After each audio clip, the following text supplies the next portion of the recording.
Yeah, well, I'm now seeing levels. So there we go. Okay. Do you want to start over then?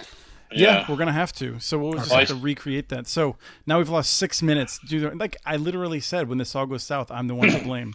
So, but it was Christopher the engineer, not Christopher the host, that screwed it up. So, welcome, there we go. welcome to Connect This. So. Thanks. I'd like to thank the chat room for waiting 5 minutes to tell me that they are watching my mouth move without hearing anything. I'm Christopher Mitchell at the Institute for Local Self-Reliance. I'm the one to blame when this all goes south again. And we're going to welcome on my panel, Doug Dawson, who is with CCG Consulting. Doug, do you want to reintroduce yourself, please? Yeah, so we're a general telecom consulting firm, over 1,000 clients, and I write the blog Pots and Pans by CCG. Please check us out. So, Which is literally potsandpansbyccg.com. So, yes. yeah, and I like the mailing list option. Every week, Doug emails me his weekly columns. I'm sure it takes a long time to do that for everyone. Oh, So it does. It's terrible. appreciate it. Hold on. You don't get them every morning? No, I. That I read them every day. So. Oh, okay. So we also have Monica Webb. Monica, you spent a lot of time organizing communities in Western Massachusetts who are right now getting fiber through municipal approaches, local approaches, and then for many years since then, you've been working with Ting, a local company. Well, I should say a company that has that local ethos, provides really great service, great customer service around the country. You also are my wireless provider, so I appreciate that. But just tell us a little bit about yourself and Ting. Sure. Yeah. Well, Ting is an ISP, a fiber ISP in about 10 plus cities across the U.S. We really pride ourselves in doing right by customers, doing right by municipalities, having good relationships with them. And I like to say that I've worn both hats, both the private sector hat, as well as you mentioned, fighting tirelessly for municipalities that were for many years underserved and unserved by any kind of decent broadband to get that. So I very much approach my relationships with municipalities and our customers, understanding the concerns both from the provider side and from the user side. Awesome. Thank you so much for coming on. We Glad also have Travis Carter, who is our returning champion from Us Internet. Travis, what's with Us Internet? Why didn't you go with We Internet? Well, we went with US because we thought we wanted to be real big, and we ended up serving Minneapolis, and a couple of the suburbs. But yes, thank you for inviting me back to the second episode of the show here. Yes, the second episode, episode 1, because we are geeks. So I wanted to start with Starlink, and now that we have both audio and video, let's talk about Starlink. And there's been some news. We see some pricing. I got the lowdown today from some folks who gave me a nice briefing that answered some of the questions I've long had. But Doug, I feel like I've talked with you about this the most. And so for folks, like, how do you describe Starlink to someone who just says, "What is Starlink?" Well, Starlink is currently launched. I think it's 860 satellites. They're going to launch a minimum of 3,000 with plans for 30,000 more, supposedly. It's Elon Musk's company. So far, he's raised 2.5, I guess now 3.5 billion. He needs 10 billion more, according to Forbes. So we don't know that he's going to raise his money to build this or not. He's also in a race with Jeff Bezos, who can actually self-fund his network, so he might beat him to the punch. So he's going to be doing a similar. So the satellites go over your head. There's a ton of them. They last up in the sky about 90 minutes over your house, and of course, before they go, another one has to come into your horizon, and there has to be more than that because of hills and stuff around people's horizons. So they have to be about 60 minutes apart, and they have to be a whole lot of layers north and south, so because because they're not very high at about 200 miles, they don't see very far. So there's just going to be circle of these running around the earth. Supposedly they're going to deliver, and I'd like to hear your update today, 50 to 150 megabits in the current configuration for $99 is the price they're talking about. Their biggest limitations are right now they have about 1 million licenses for the U.S. And of course, there's at least 14 million homes with no broadband. And I don't know that they're going to get too many more licenses. It's a bandwidth issue. And their biggest limitation is the big pipe to bring all that traffic up and down to the earth at base stations. That's going to be their bottleneck. So. Well, that's a lot. I appreciate that. That's Yes. a really good roundup. I'm one of the things I wanted to get from Travis and Monica was a sense of, they say they're not going to be going into cities, but you both are familiar with these different business models and things like that. What are you thinking about Starlink? Are you impressed with what you're seeing, or what are your thoughts on it? Well, what I would say, having lived with one of the other larger satellite providers for many years and trying to work on that, I think it fills a niche for remote areas of, a better service provision. Do I think they'll be able to go into cities? No, just because I know enough about the technology. As Doug was mentioning, they're really limited by bandwidth, particularly bandwidth as it pertains to density of potential customers in an area. So I really think that the niche is going to be areas that are more remote. My only concern would be I wouldn't want it to displace, a rural community like the one I lived in doing the ultimate solution of fiber. So that would be, the only thing if they do what other satellite providers have done, which is typically get people into long-term contracts and make it difficult to break out of that, that would be unfortunate. But the bottom line is there needed to be something for a lot of these rural customers that had no other option but these, very asymmetrical, low bandwidth, unreliable options from the outer orbit satellites as opposed to the lower orbit. Yes, and I think I've just phrased that unclear, which is something that I plan on doing a lot in this show. I agree with you. They're definitely not going after the city stuff. But Travis, you're hanging out in the user groups and things like that, trying to get a sense of what's going on. My impression, I talked today actually separately with some people who are on it in Washington State, and it sounds like it's definitely better than DSL, like way better than DSL. It's not as good as cable yet, but they're really happy with it in those areas. What are you seeing from the forums that you're reading? Well, I think it's fairly apparent that each satellite that's overhead has at least one or two users on it. And as we all know, with any wireless technology, that should work fairly well. The real question is going to be is if there's 100, 200, 300 users in that footprint of that satellite.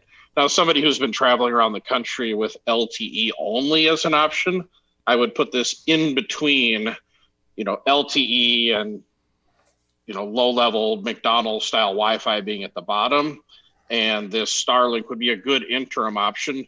And then, but nothing will replace the benefit, speed, reliability, cost, user experience of a proper fiber connection to the internet. Yes, I mean, I'm there with you both. I really want to see the community networks. I'm excited about something Doug's been talking about for a while, this idea of Starlink as wholesale, so that a community network may not have to deal with the backhaul. They could build a local network and distribute that Starlink signal around. But Doug, I'm curious about something. You mentioned Bezos. I was in talking today with my team. The connection from say Tokyo to New York City, in theory, will be the fastest. It'll be way faster than fiber optics. It'll be faster than wireless to go through space. I have to assume that the first company to be there is going to make a ton on the trading and that sort of thing. And so won't Starlink win quite a bit just by being the first one to be able to offer that? No, they won't, because there's 3 or 4 satellite providers who are just building space backhaul networks. Okay. Starlink is using very cheap electronics. I mean, they're the kind of electronics Travis would laugh at if you tried to put them in his data center. And they're doing that on purpose because they only last in the sky about 3 years. Some people are putting up very expensive satellites to do the Tokyo to New York beaming, and they're going to be fast, reliable, and they're going to be there for a long time. And so they're building the true wholesale networks, and you don't hear much about them because that's all they plan to do. And so those guys are going to get all that business because that will be the difference between a mom and pop ISP and a true big backhaul provider. I mean, they're going to be the level 3 of the sky, basically. So, yeah. Okay. Well, I'm excited. I mean, I have to say that what I'm seeing suggests that this is going to be good in the short term. I'm worried about the longer term repercussions on more local solutions. I'm worried about money coming out of the community. I'm worried about there being basically a space monopoly eventually if all these different systems just get purchased by the same company. Right. But the thing that I was most worried about, which I'm really curious if anyone has any thoughts on this, I was worried that we would see the ability of these satellites to cover, like, say, all of northern Wisconsin. Because my impression from talking to people earlier on about the electronics was that they would be able to sign up people in northern Wisconsin. But if everyone in northern Wisconsin wanted to sign up, even though it's low density, it's still enough people in those areas that they may not be able to connect them all, and there would be waiting lists. And it sounds to me like, in talking to them, they are not anticipating that. Travis put his finger on it, because consider one of these the same as a point-to-point point-to-multipoint wireless sitting on an antenna out in a rural area. Those things can max out at about 150 or 200 customers, and beyond that, it just falls apart.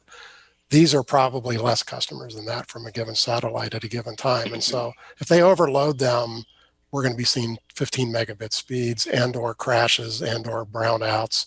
So their motto is not to do that. That's one reason they're pricing at $99. They don't want everybody. They can't begin to serve everybody, and they're not going to. Now, when he says he's going to launch 30,000 more satellites, maybe he does plan to do that. But when there's 6 of them at the sky at the same time, then he's got something, right? So that's a lot of satellites. It is. They addressed that when I talked to them. They were saying, it's a lot of satellites, but they're pretty small, and there's a lot of space up there. I mean, that's why they use that term for it, I think. Yeah, but how are they planning on getting that bandwidth back down to Earth? That's the problem. It's the backhaul. Freaking lasers. Right. Not down to Earth. No, I know, but I shouldn't say that. No, I mean, I don't know how Ting does, but our metric is 50,000 subscribers is going to run you about 200 gigabits of backhaul traffic. And they can't do that here. So that's the metric. And so if you have 50,000 users in northern Wisconsin and they have 40 megahertz of capacity to bring up and down the signal, right. they're about 190 gigabits short, right, of the backhaul traffic. So but aren't they going to be able to build more of those? I mean, it just seems to me like I don't understand the constraint there. Why wouldn't they build more of those? Well, they're going to have to build more Earth stations, but they're expensive, and those Earth stations have to be connected on the ground with fiber then. So it's more of a challenge than it sounds like. Mm-hmm. And then they're not, and they may be planning that, but they haven't talked about that. They've really ignored backhaul because they know that's their weak point, and they're just not talking about it. I also want to tell you that it's very possible that as we talk negative about them, that you're going to get undated by the Elon Musk heads. Yeah. I wrote a blog about them and got 40,000 bad comments in one day. Wow. I cannot stand how people just obsess over this man. I think he's really innovative. I don't understand why people are so cold or so hot on him, and it's beyond me. But I think I want to move on to another technology of the future, and that is cable. So I've been getting these questions, and I felt like I want to ask you first, Monica. I got a question from someone, which is really good, which is sort of like, what is the future of the cable network? And so I just want to have a sense, Monica, your company, I think is built on the idea that there's going to be a lot of room for improvement, better technology. You're using fiber optics. You're competing against cable companies, in which I'm sure you feel that you have a number of edges. What do you think the future of cable is in terms of at what point will you not be competing against cable anymore? How do you think about that? Well, fundamentally right now we have where we do compete against cable, we have a phenomenally superior product and far better customer experience, from first phone call to service and delivery and support. And so once people are on that product and receive our service, they're really going to be very loyal, because it's going to be a very different experience than what they've had before. We sometimes refer to it as like the PTSD that people have from incumbents. They sort of can't believe initially how great we are, and they're waiting for the other shoe to drop, and it never does. So I would say, right now we don't, they'll go out and say, oh, we can do a gigabit too. They don't say, oh, it's highly asymmetrical, or it might not actually be quite a gigabit or whatever. But they're competing right now with us on messaging and on, occasionally on short-term pricing. So that's really, where we have to clarify our offering versus their offering currently. I would say long-term, we believe that long term they're going to have to go to fiber, but they're putting that off as long as they can. So at some point we'll have an equivalent playing field in terms of product, but we'll already have those customers and they will have already had a better customer experience with us. And so, we're less concerned about that down the road. And I don't know that they will ever be able to compete on a customer experience playing field. Does it, when you're thinking about making plans internally, tell us all your secrets. So Charter just raised rates again today on customers. And is that a bigger deal than the actual technology? Is it their bad customer service and their pricing? Or is the technology even matter really what you're competing against? Technology matters to people like us. The early adopters are like, oh yeah, you gotta have fiber. And when you explain to people why it's better, and certainly the pandemic illustrated, we had a lot of people on cable footprints who, came crying to us like, please, we can't operate effectively. We can't manage the city from our homes. We can't manage my business from the homes. And that was cable, as much as cable liked to say, oh, we were okay in the pandemic. That's not what we heard. But, we've literally had community meetings where we go into a new town and we say, we're going to have a meeting and talk about who Ting is and, why fiber is different. And people have stood up and said, I don't even care about the product. I just can't wait to get away from insert incumbent name. And the entire audience there of 75 people has gotten up and cheered.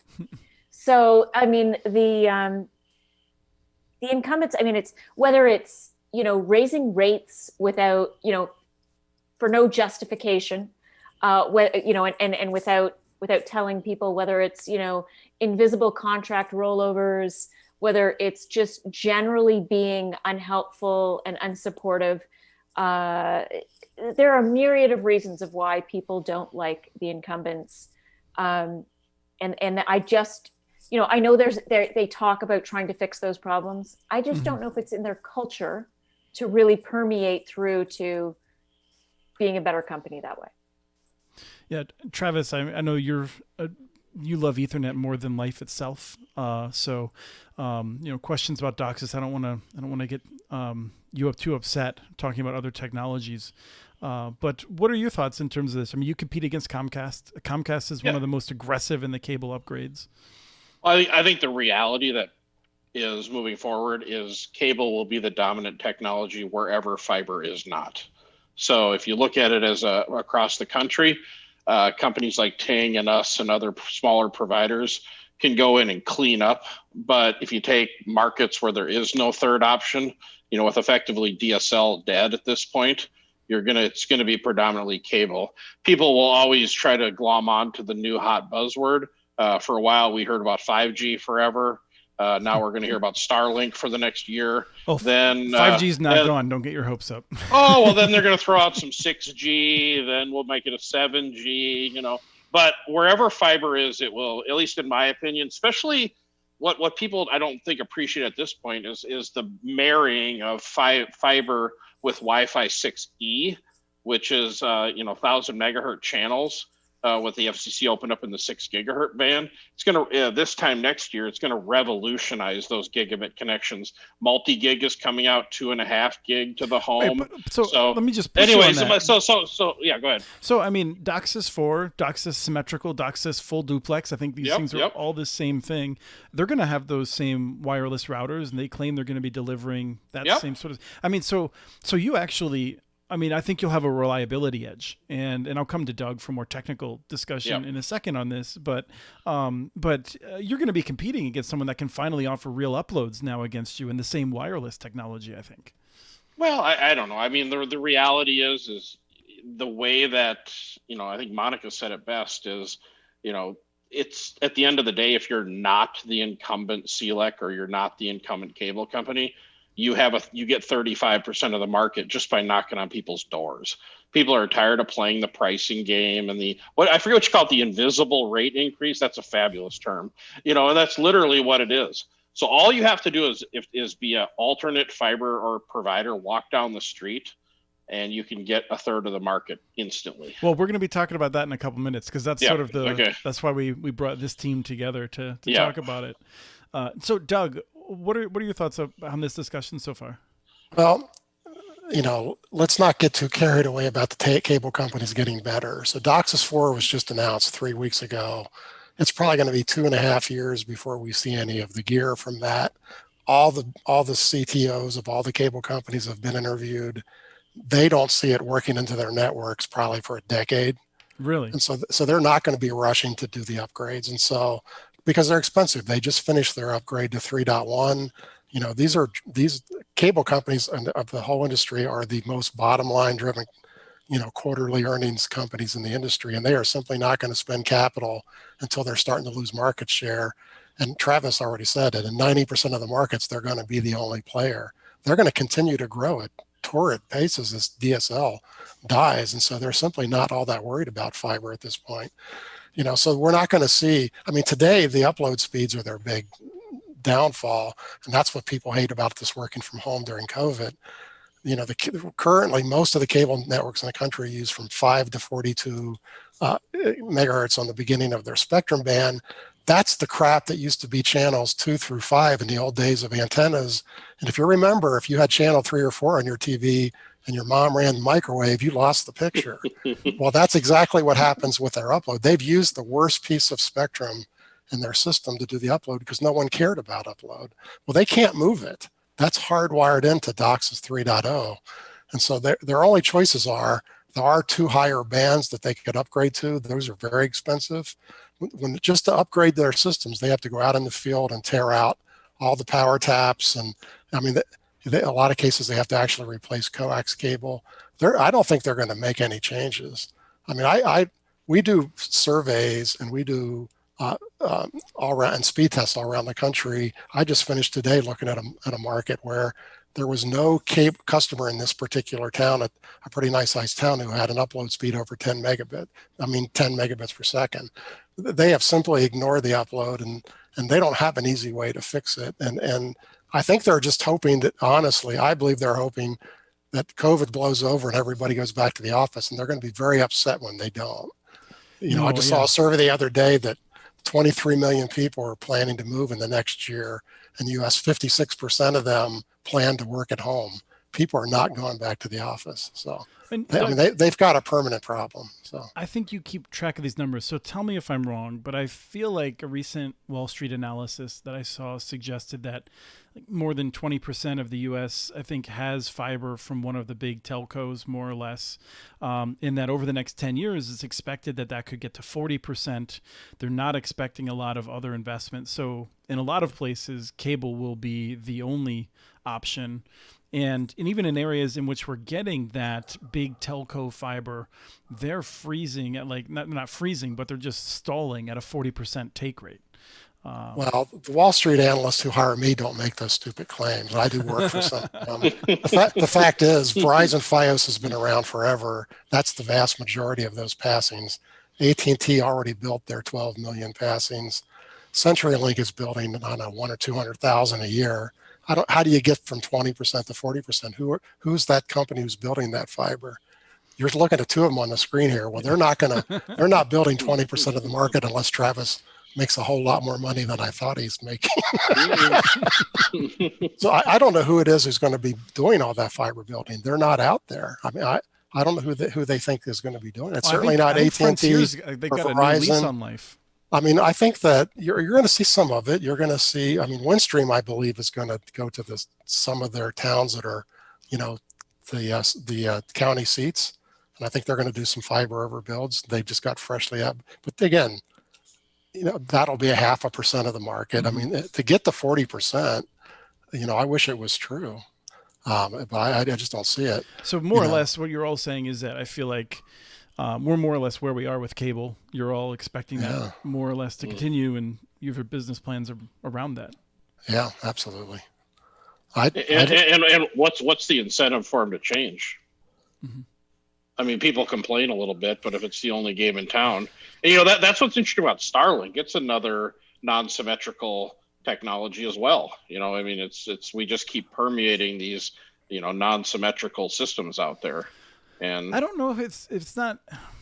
No, it's not symmetrical. No, I know that's not symmetrical, but it's still pretty good upload, I thought. It's not as I don't think it's like it was north of 25 on the test that I saw. Yeah. So it wasn't hard. It wasn't as bad as cable. Yeah. Right. Because I'm looking at, 1,000 supposedly down. I don't even bother checking that, but I get 40 up. And so that's, that's a 20X roughly. So, yeah. So the topic that we really wanted to spend more time on, this is working out fairly well. We'll finish with a brief discussion on elections, but what I brought you here to talk more about was why we're not seeing more of these small companies. I mean, it seems pretty clear. People hate the cable companies. Travis says that, a blind guy walking down the street can sign up a third of the people on that street to get a fiber network. Why is this not a simple business case? Monica, I want to start with you again. You've been doing this and you were organizing as well. I feel like something is stopping this, right? And let me just actually set one other piece of context, which is that we know that we can go from very few ISPs to 7,500, many, many thousands of ISPs in a short period of time when there's an opportunity. We're not seeing anything like that. And so what is the real opportunity, Monica? I would say that there are, I think when you look around some communities, there are small, where if you're around a strong regional economic center, there'll often be a small fiber ISP that has transitioned from being a reseller of incumbent services of DSL and T1s. But I would say the bigger issue is it's expensive. So it's access to capital and the resources to stand up a telecom. Both of those are, fairly significant barriers to entry, I think, for companies to get into it. I look at Ting getting into the business, which was relatively seamless for us because we were a publicly traded company. We had two core businesses that were generating a lot of cash. Reliable cash that we were able to then channel into fiber CapEx.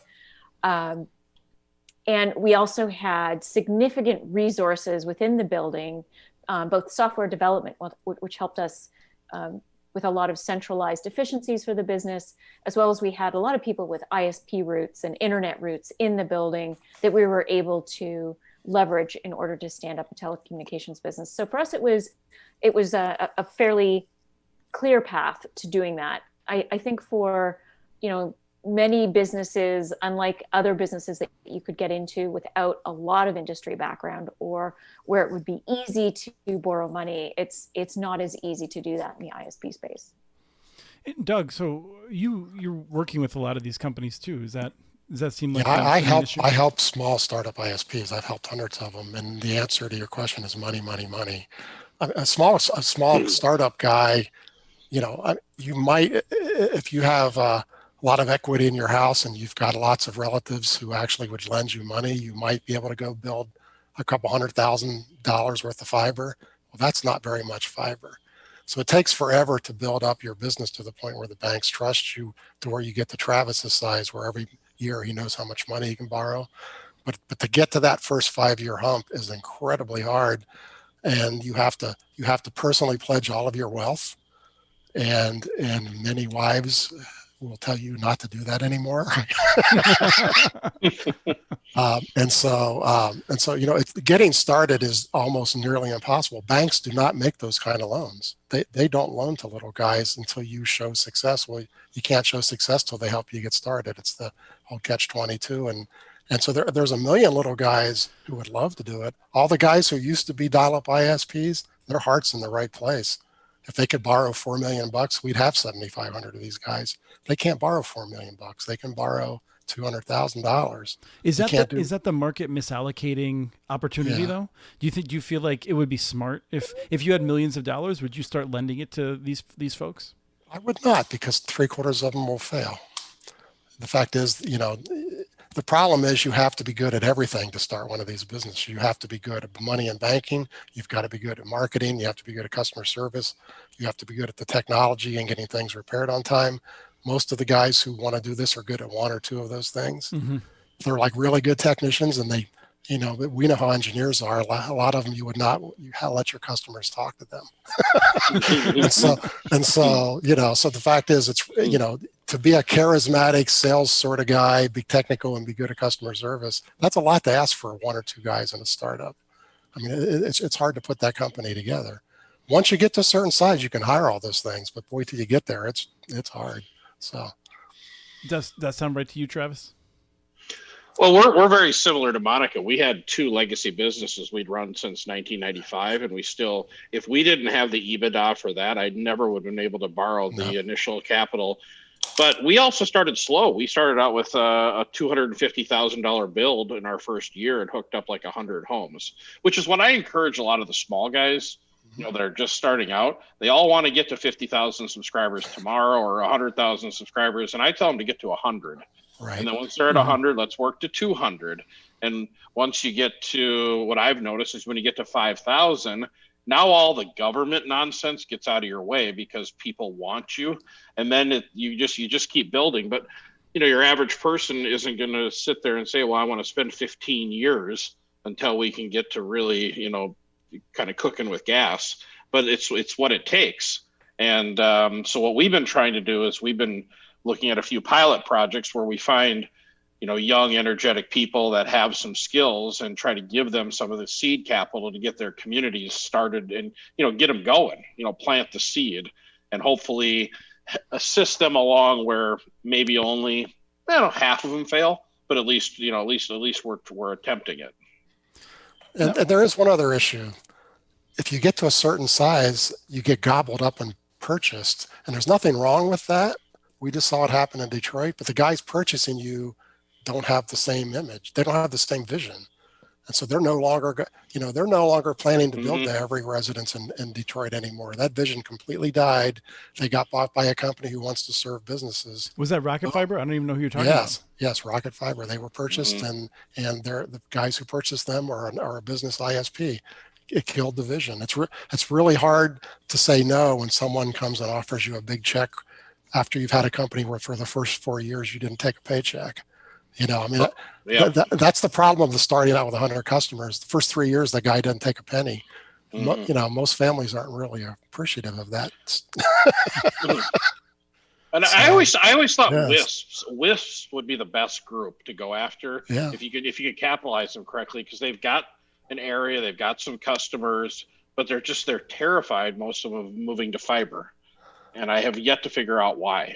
And they have that secret. They have some capital coming in. They have cash flow. Yep. That's a model I like, but it's hard to talk one of them into it. There are some of them doing it, but yeah.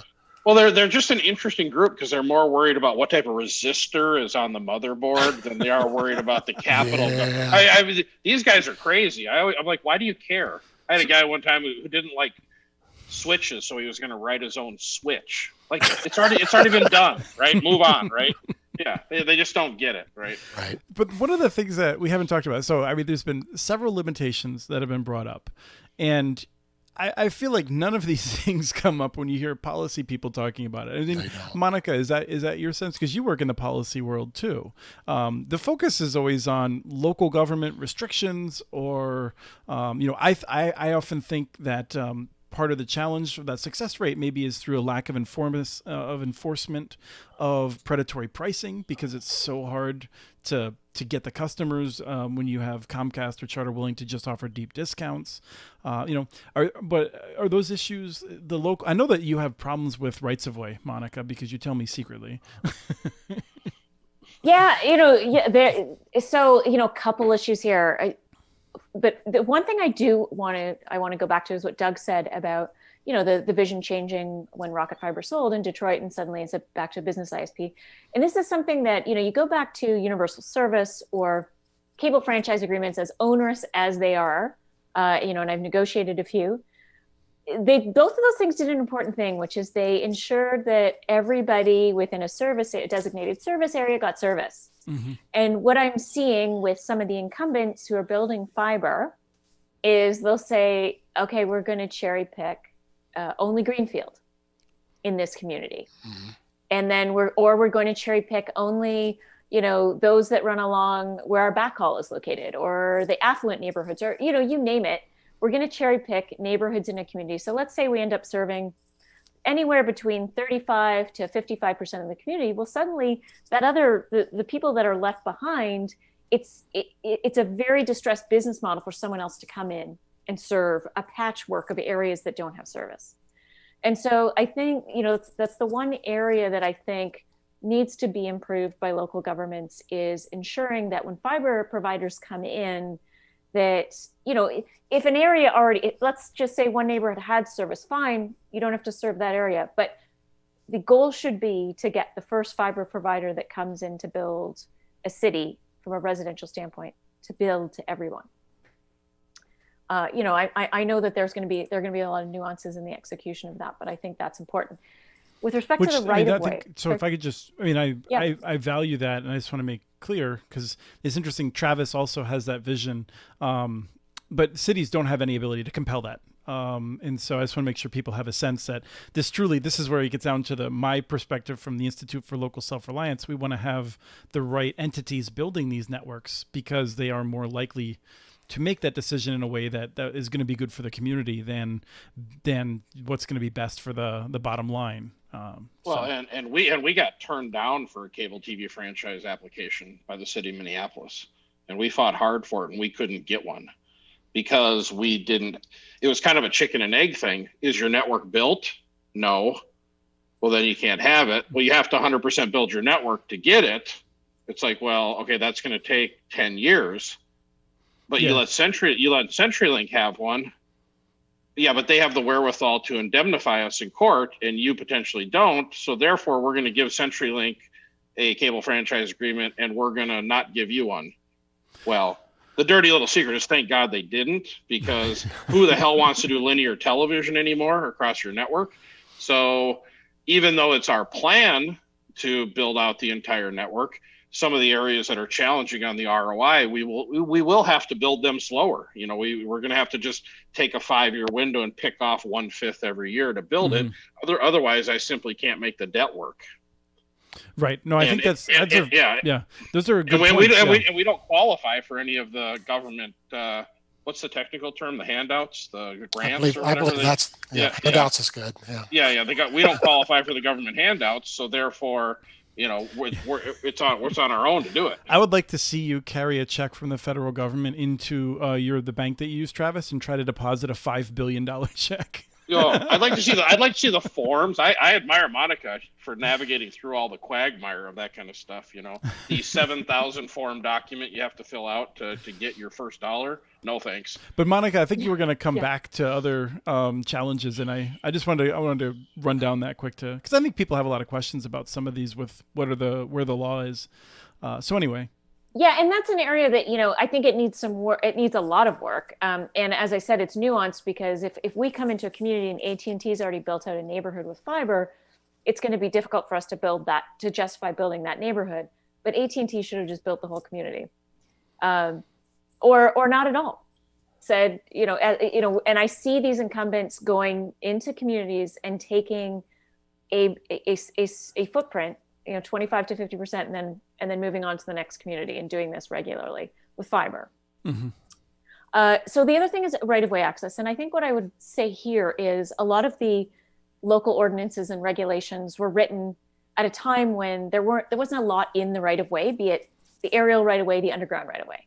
Today, poles are overcrowded to the point of, you have to replace most poles to get access in many, dense urban areas. Right-of-ways are very crowded and very expensive to access. And so if you want a fiber build out, there needs to be, we need to rethink how we're able to access the right-of-way, how we can make it more accessible for people putting in fiber. There are all sorts of rules, some of which are archaic and don't make sense, about where you can and can't go. And we find that utilities are more in conflict. There needs to be more preemptive regulation around, is there a model that you like? Maintenance of poles and things like that. Yeah, do you have any suggestions? Is there some place that got it right? Well, I think that newer communities are getting it right. Although what I do see with them is sometimes they're trying to compress the width of the right of way, and I think that you need as much right of way, just not for today, but think about it for decades to come.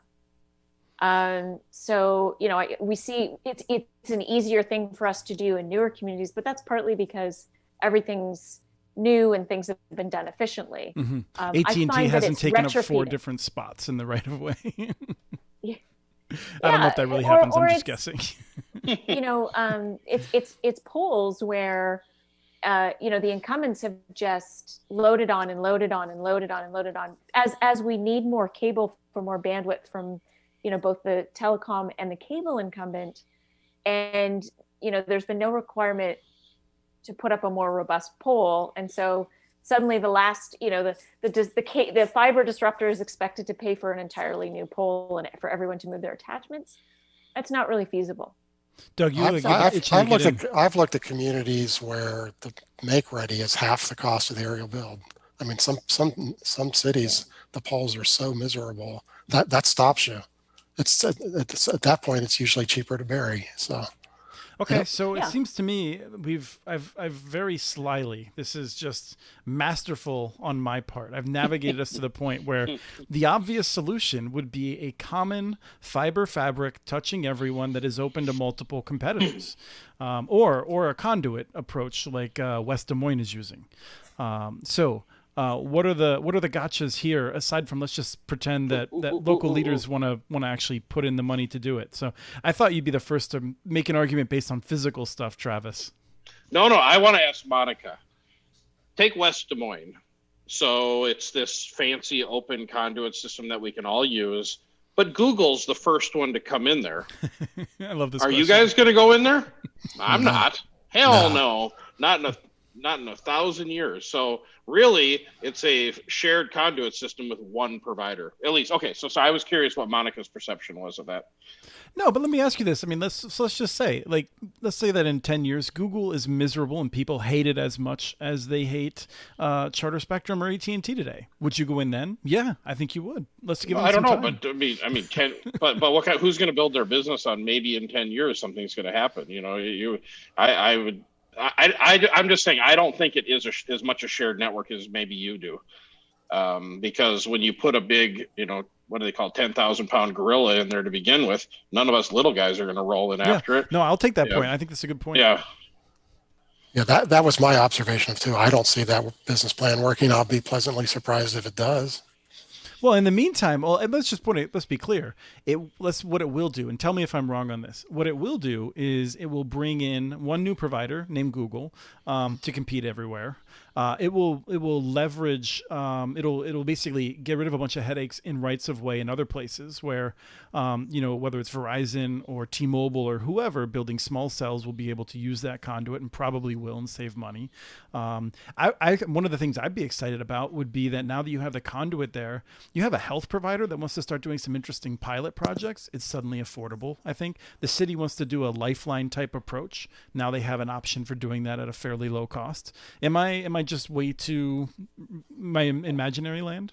Well, the bottom line though is the city has to be prepared that they simply invested that money and they're never going to see any of it back, because the West Des Moines business plan probably showed they needed 6 or 7 providers in there to get their money back, and they're not going to get them. So as long as the community is willing to make that investment in the fiber and just call it infrastructure like streets, then all those benefits you said are there. In the long run, all those little niche plays will show up. I don't think you'll get a second citywide ISP, as Travis says, but I think you'll get all those little niche players over time. And so but that's still not the kind of competition they envision, though. They envision head-to-head fork fiber guys, and that's just never going to happen. So. And you got Verizon, AT&T. They build their own networks, so they'll just build right over the top of, just like they did here. I mean, there's plenty of conduit they could have leased, and they ran their own because that's their model. They want to control their network. Yeah. Because remember, T-Mobile has been riding on Zayo for years, and they're getting out of it. Right. Yeah, they don't. They're not looking to share with somebody. Well, else. I mean, I'll just say that I've seen a lot of companies doing this in Lincoln, where they seem to be using that. I think it's harder in a place like Minneapolis, where you have conduit in 10% of the city, versus if you have conduit everywhere, it might be easier to sign a master agreement because you don't want to be doing half and half. I'm guessing, right? I mean, that's the danger zone. Yeah, and I don't necessarily want to, throw shade on the West Des Moines model, but I do want to go back to Doug's point about managing expectations with local governments. We do run into local governments that have been, told, cost recovery will happen. Maybe you'll even make some money on your investment in a fiber backbone or a conduit system. And, I'm constantly trying to say to municipalities, look, you may not. You need to be prepared to may not, because municipalities are risk averse. You need to plan that you are investing in infrastructure, as Doug said, like roads. And, anything you get back is gravy, but 100%. Don't count on it. Yeah, no, I think that's the right message. There's a discussion in the chat about people like Layer Zero. Question of Stockholm, what did they get right? If I had to guess, and you can react to this, it's the difference between the gorilla or not. I mean, you're not saying just any old fiber ISP. You're saying if it's a massive ISP, why would you go to West Des Moines? But if Travis launched in West Des Moines and he was the anchor tenant, would another ISP feel confident going in there? Yeah, because I don't control YouTube TV, all these services that we rely on, and we rely on peering arrangements and caching servers and all these things from Google. You don't want to compete with your content. So, go ahead, Doug. No, his point was so good, I lost it. So then, what is this issue then? I mean, if a city was to build open access, then is the goal to basically find a trustworthy ISP, but just one that's not so big to be an anchor? Because I think a lot of us have believed that having an anchor was important to making a program like this. Yeah, I would have found the local guy in Des Moines. I would have found the Ting of Des Moines and worked with them to come and provide service. And there are some good local ISPs. Yeah. I've been very surprised by that myself. We can't compare to Europe. In Europe, when they build an open access network, they get the equivalent of AT&T, Verizon, Comcast, Charter, and CenturyLink all showing up on the network together, and they compete head to head. That's a different model. They get 5 gorillas, and they beat the hell out of each other. And they also end up getting 95% of the people in the city using that fiber network. And that pays for the network. The people, Amsterdam and the Paris networks are the actual cities making a lot of money on them, because everybody on the city's on it. It doesn't happen here. And so that, we don't get 5 of those guys showing up. We don't even get 1 of them. It's one thing to say Google is a gorilla, but they're not the incumbent. Why isn't CenturyLink, or why isn't Charter moving over to these free? Why aren't they going to be on the West Des Moines network? They're not going to even think about it. Right. Well, I fundamentally, I feel like these networks should be open to those providers, but I don't. Well, they are open to them, but they're not interested. Right. But I'm also glad about that, is what I'm saying, because I don't want to.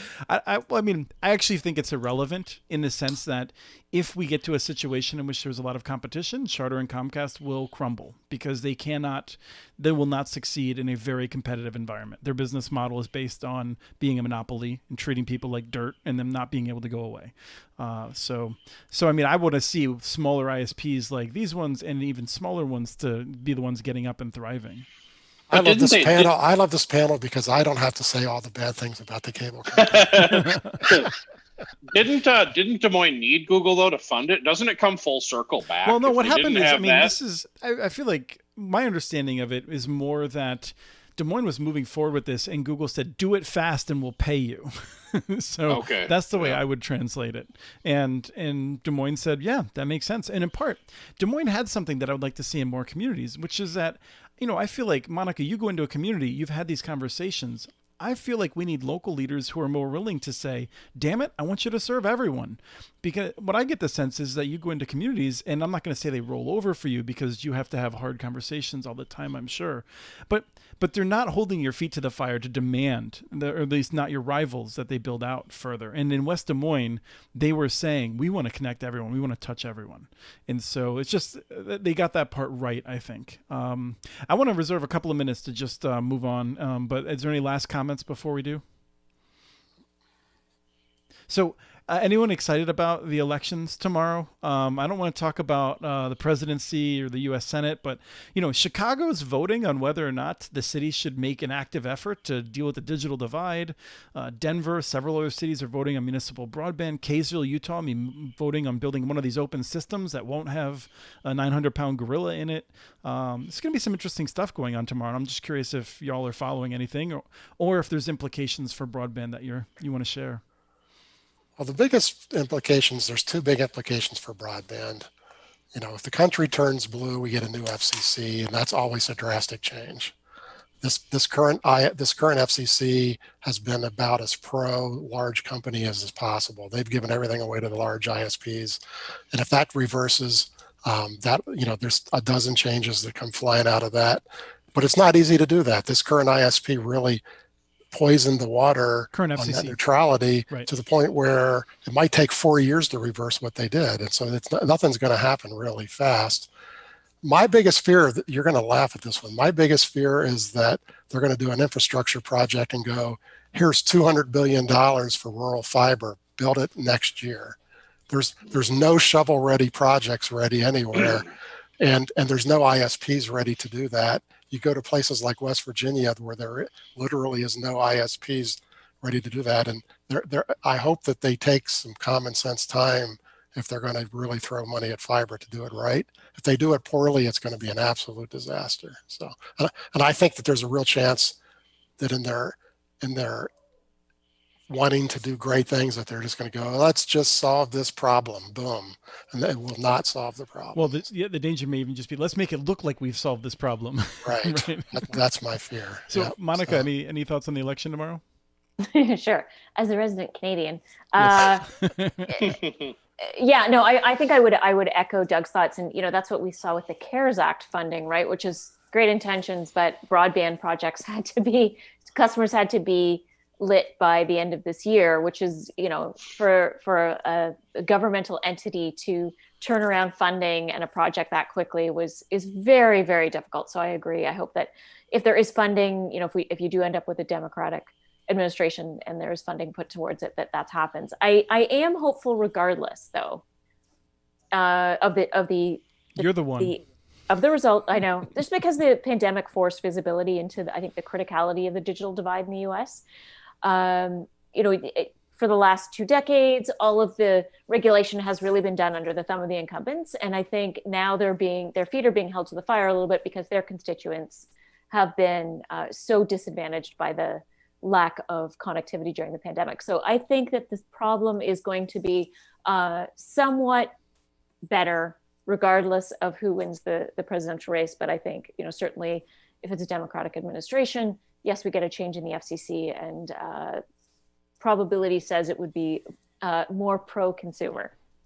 Well, and I just want to, for Travis Docsis, I work in rural communities. I work in rural communities all over the place, and the mood has completely swung because of COVID.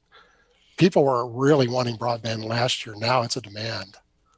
Yeah. And you need to go to these rural communities, and you don't want to go to those public meetings if you're an official, if you don't have a solution. I mean, it's getting kind of ugly out there. So, yeah. Travis?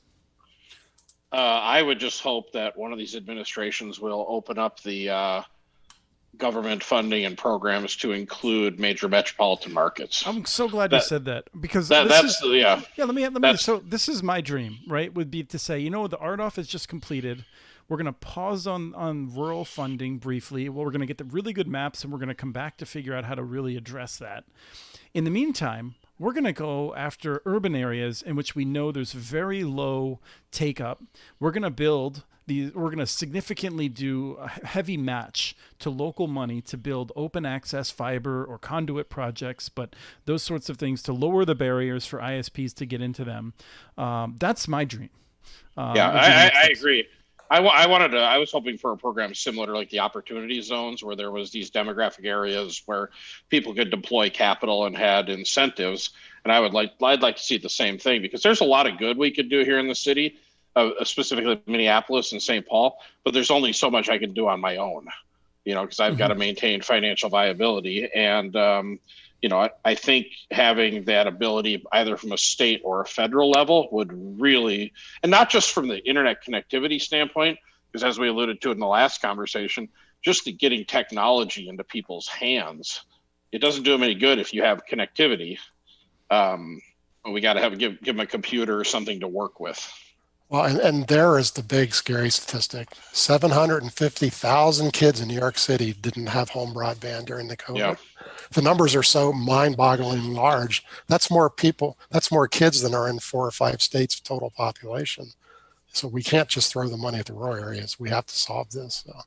So Chris, can I ask these two the same question of what we consider appropriate broadband? Sure. Because I really want to champion that on our cause here, because. Yeah. So we are running out of time, but yeah, I think you should ask that question. I think we should. So Monica, as a goal, as just societal goal, what should be our minimum benchmark that you think for the definition of broadband? I'm just curious what you think it should be. I mean, I would love to see it at 50, and I most importantly want to see it symmetrical. Okay. But I would be happy with 25 symmetrical. Doug, what do you think? I'm thinking it should be 25, 50. I mean, 250, 50. I don't think if you're going to invest today and it takes 10 years to pay off those investments, it has to be good broadband at the end of those 10 years. So I think investing money in anything below 250 megabits is a waste of time. So. All right. That doesn't leave too many options. So all right. So I will be the lone champion of gigabit symmetrical should be our minimum at some point. It was invented. My goal is the same thing, because you can't beat my goal without fiber. So. Well, it's right. I look at this technology was invented in June 1998, right? And here we are, only 20 years, 22 years later, and we're still talking about 25, 50, 100, whatever the case may be. I feel like we're building dirt roads when we should be building highways. Yes. The other piece of it, I feel like as a more fiscally conservative than anyone thinks about me, I just hate the idea of building stuff and then having to subsidize those same households again. Oh yeah. Build it over. So I want to end with one other piece of this, which is Michael McCarthy asks about planning and local leadership. This is, to me, I think money is a huge issue, but from my perspective of wanting communities to be more involved in this and to drive some of this, I'm disappointed in the lack of leadership. I'd really like to see small amounts of money go to matching grants for planning purposes, getting local plans together. North Carolina's doing that well with the band grants, Doug. And I just want to get a quick sense from Doug and Monica in particular.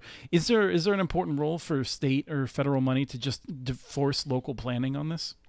Yeah, I call that developmental capital. The feasibility study, the engineering, the business planning. Somebody's got to pay for that up front. But actually, and I think that states and training of officials. It's more than just the feasibility study. That's the part.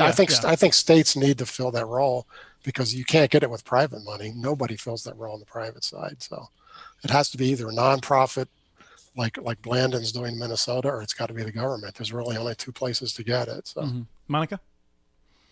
I think I have a slightly colored view because of my experience in Massachusetts, where the state government just couldn't get out of the way of the local communities trying to do things properly. But you won. Let's just be clear. The state messed it up, but they came back and got it. They got it okay. They got it okay. They still made it highly inefficient. Like every single town had to do it on their own, which it's sort of opposite to this business principle called scale. But aside from that, one thing that that was really fundamental to our ability, like the Wired West Group's ability to be the subject matter experts, is we made every single town put 2 people on the board, and then it was 45. So we had a pool of 90 people, and we ran around and we picked people that were subject matter experts in the law. And we had someone that had gone to Harvard Law School. In finance, we had someone who worked in finance for Bank of America. In marketing, in the technology side, on the phone side, and then we had 2 community liaisons, and that meant that we were good. The comment was made earlier about these small ISPs not being good at all these aspects. We were good at everything, and I feel like developing a group that is incentivized and has the right skills is really fundamental to the success, as much as all these other things are also important. Having high level cost estimates and high level engineering and having that technical data and having the market research studies done, you do need the expertise as well. Smart. I like that. So I want to thank you all. It's been a really fun conversation. I'm looking forward to figuring out what we'll talk about next week. I don't have anything to cherry pick from Travis's comments to immediately build a show around. Maybe just around how excited we are that we have change or that we don't have change, depending on the results tomorrow. My goal is to figure out how to light my neck better to see if I can make it any brighter for this white pallor that I have. So, but I think a big milestone, Chris, before you go. 10 users watching. Oh no, we peaked even higher than that, and we did. have 37 playbacks. Yeah. Whoa. I've really had fun. I feel like this is it's a heck of a conversation. I think we need to keep doing these sorts of things, because I don't know, Doug and Monica, like, you guys are looking around to try and get this stuff. No one's talking like this, I feel like. I mean, that's just my impression. Well, unfortunately, there are too many places where talking heads talk, and none of them are experts. It's like, this is for good people here. So, yeah. So, yeah, reality checks are needed at all levels of this space. Yeah. Cool. Well, thank you all, and I'll be in touch to have you back on future shows. All right. Thank